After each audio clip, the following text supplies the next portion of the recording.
بواسل قواتنا تقدما في بعض أحياء المدينة القديمة، وكاميرا الأخبار ترصد موقع التفجير الذي نفذه الإرهابيون في مبنى القصر العدلي بغية اقتحامه. مشاهدينا الكرام، الجيش العربي السوري وبالتعاون مع الجهات المختصة يحرز تقدما ملحوظا هنا في المدينة القديمة. البداية كانت من روضة السفاحية التي اتخذها الإرهابيون المرتزقة مقرا لهم، وبصمات الإجرام لطخت عبارات رسمت لبراعم المستقبل. تم بعون الله تعالى وهمة عناصر الجيش العربي السوري وبعض من عناصر الجهات المختصة وأبناء حلب الشرفاء بتطهير المعروضة السفاحية وعدد من كتل الأبنية التي تقع شرق كراج السفاحية امتدادا إلى الطريق المؤدي من ساحة الملح إلى السفاحية. التقدم الذي وصف بالحذر من قبل قواتنا الباسلة للحفاظ على ما تبقى من إرث حضاري وتاريخي زادنا إصرارا على نقل التخريب الممنهج الذي مارسه الإرهابيون لطمس معالم حلب الشهباء.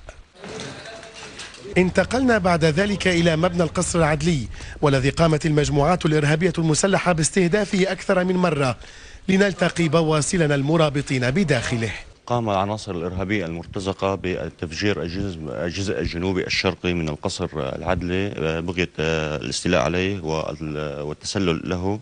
إلا عناصر الجيش العربي السوري المرابطين في القصر العدلي قاموا بالتصدي لهؤلاء المرتزقة وردهم والقضاء على عدد كبير منهم. نحن عناصر الجيش العربي السوري نعاهد الله وللوطن بأن ندحر الإرهابي المرتزقة حتى آخر شبر من وطن الحبيب سوريا. الصورة تتحدث عن نفسها، والدمار الذي لحق بالقصر العدلي جراء استهدافه بشكل ممنهج من قبل المرتزقة كان واضحا بشكل فاضح. ستبقى حلب صامدة وشامخة كصمود هذه القلعة.